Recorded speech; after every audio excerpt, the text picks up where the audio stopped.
తెలంగాణ అంటే కేసీఆర్ అంటే తెలంగాణ. కానీ ఇదంతా ఒకప్పుడు. రేవంత్ రెడ్డి సీఎం అయ్యాక కేసులు అంటే కల్వకుంట్ల కుటుంబం అంటే కేసులు అనేలా తయారైంది పరిస్థితి. కేసీఆర్ కేటీఆర్లపై అవినీతి ఆరోపణలు తెరపైకి వస్తున్నాయి. కవిత నేకంగా తీహార్ జైలుకే తీసుకెళ్ళిపోయారు. ఇంత జరుగుతున్నప్పటికీ కేసీఆర్ కుటుంబంలో ఒక్క హరీష్ రావుపై మాత్రమే చిన్న ఆరోపణలు కూడా రావట్లేదు. పేగులు తీసి మెడలో వేసుకుంటా అంటున్న రేవంత్ రెడ్డి సైతం హరీష్ రావుపై గట్టిగా మాట్లాడకపోవడం ఇప్పుడు ఆశ్చర్యానికి గురి చేస్తుంది. అంటే బీఆర్ఎస్లో ఏక్నాథ్ షిండేలా హరీష్ రావు మారుతారా? హరీష్ రావుపై కేసులో ఊసు లేకపోవడం వెనుక ఉన్న రాజకీయ వ్యూహాలేంటో ఇప్పుడు మనం విశ్లేషిద్దాం. ఫస్ట్, కవితక్క. ఢిల్లీ లిక్కర్ కేసులో కవిత అరెస్ట్ తప్పదని ఏడాది క్రితం నుంచే ప్రచారం జరుగుతున్నప్పటికీ రేవంత్ రెడ్డి సీఎం అయ్యాకే అరెస్ట్ జరిగింది. ఏకంగా తీహార్ జైలుకు తీసుకెళ్లారు కవితను. ఇప్పుడు ఆమె భర్త అనిల్ను కూడా అరెస్ట్ చేస్తారా అనే ప్రచారం కూడా జరుగుతుంది.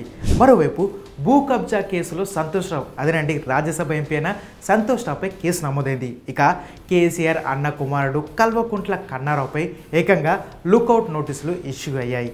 ఇవి ట్రైలర్ మాత్రమే. కేసీఆర్ కేటీఆర్లను బొక్కలో దోసేంత వరకు నేను నిద్రపోనని రేవంత్ రెడ్డి పదే చెప్తున్నారు. ఇప్పటికే ఆ దిశగా కాళేశ్వరం ప్రాజెక్టు అవినీతి అక్రమాలపై రిటైర్డ్ జడ్జితో జ్యుడిషియల్ విచారణ కూడా ఆదేశించారు సీఎం రేవంత్. ఇప్పుడు ఫోన్ ట్యాపింగ్ వ్యవహారం కూడా కేసీఆర్ కేటీఆర్ మెడలకు చుట్టుకుంటుంది. ట్యాపింగ్ జరిగిందని ఆల్మోస్ట్ ప్రూవ్ అయ్యేలా ఉంది. అదే కనుక జరిగితే ఈ కేసులో ఖచ్చితంగా కేసీఆర్ లేదా కేటీఆర్ పేరు వచ్చే అవకాశం ఉంది. ఇలా కల్వకుంట్ల కుటుంబంలో గత 10 ఏళ్లుగా పదవులు అనుభవించిన అందరినీ కేసులు చుట్టుముడుతున్నాయి, ఒక్క హరీష్ రావుపై తప్ప. మరి ఆయన ఆ పదవులు అనుభవించలేదా అంటే బీఆర్ఎస్ గవర్నమెంట్లో కేటీఆర్ పెద్ద అయినప్పటికీ పార్టీ పరంగా హరీష్ రావు ఎప్పటికీ ట్రబుల్ స్టోటరే. ఆల్మోస్ట్ 10 ఏళ్లుగా మంత్రిగా కూడా ఉన్నారు. ఆయన నీటిపారుదల శాఖ మంత్రిగా ఉన్నప్పుడే కాళేశ్వరం, మిషన్ కాకతీయ, మిషన్ భగీరథ వంటి భారీగా నిధులు కేటాయించి చేసిన పనులన్నీ ఈయన హయాంలోనే ఈయన మంత్రిగా ఉన్నప్పుడు జరిగింది. మరి అందులో అవినీతి జరగలేదా? అయినా హరీష్ రావును రేవంత్ రెడ్డి ఎందుకు కార్నర్ చేయట్లేదు అంటే ఇక్కడ కూడా మనం గమనించాలి.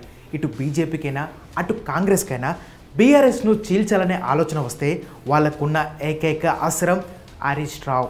అందుకే డైరెక్ట్గా అటాక్ చేయకుండా మిగతా వాళ్ళందరినీ టార్గెట్ చేస్తున్నారని రాజకీయ విశ్లేషకులు అంచనా వేస్తున్నారు. ఇక లోక్సభ ఎన్నికల తర్వాత బీఆర్ఎస్ను పక్కన పెట్టి ప్రతిపక్ష హోదా, అదే సెకండ్ ప్లేస్ను కొట్టేయాలన్నది బీజేపీ ప్లాన్. అందుకే ఢిల్లీ పెద్దలు కూడా హరీష్ రావుపై ఈగ వాళ్ళనేయట్లేదు. ఈడీ, సిబిఐ కేసులంటూ ఆయన వెనక పడట్లేదు. మెల్లగా హరీష్ రావును మచ్చిక చేసుకొని పార్టీ చీల్చేందుకు పన్నాగం చేస్తున్నారా అన్న అనుమానాలు ఇప్పుడు వ్యక్తమవుతున్నాయి. ఇక కాంగ్రెస్ విషయానికి వస్తే టీఆర్ఎస్ను కాంగ్రెస్లో విలీనం చేస్తామని కేసీఆర్ సోనియా గాంధీకి మాటిచ్చి మోసం చేశారనే ప్రచారం కూడా ఉంది. మరోవైపు రేవంత్ రెడ్డికున్న ఏకైక టార్గెట్ కేసీఆర్ను భూస్థాపితం చేయాలని రేవంత్ రెడ్డి కంకణం కట్టుకున్నాడు. సో ఇప్పుడు హరీష్ రావును తమ వైపుకు తిప్పుకుంటే బీఆర్ఎస్ను నేలమట్టం చేయొచ్చు అన్నది కాంగ్రెస్ సోన ప్లాన్ ఏమో. అందుకే కల్వకుంట్ల కుటుంబం అంటే ఊగిపోయే రేవంత్ రెడ్డి హరీష్ రావు దగ్గరకు వచ్చేసరికి సైలెంట్ అయిపోతున్నారు. ఓకే, బీజేపీ కాంగ్రెస్లకు హరీష్ రావు కావాలి, మరి హరీష్ రావుకు ఆ పార్టీలు కావాలా అంటే ప్రస్తుతానికి డౌట్ అనే చెప్పాలి. ఎందుకంటే పార్టీలో సీనియర్ అయినప్పటికీ తనను కాదని పార్టీ వర్కింగ్ ప్రెసిడెంట్గా కేసీఆర్ని చేసిన హరీష్ రావు సైలెంట్గా ఉన్నాడు. 2వ టర్మ్లో కేసీఆర్ ముఖ్యమంత్రి అయ్యాక 6 నెలల పాటు మంత్రి పదవి ఇవ్వకుండా హరీష్ రావు ఏమనలేదు.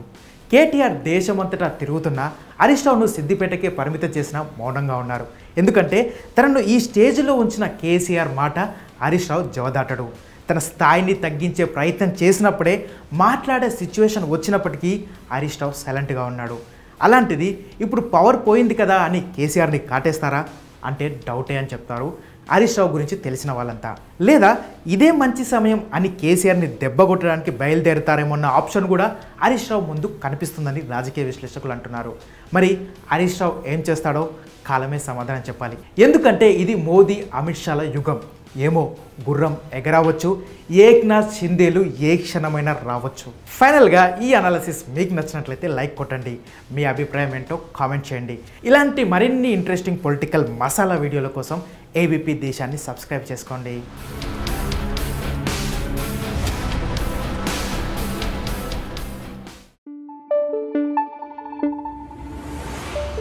Thank you.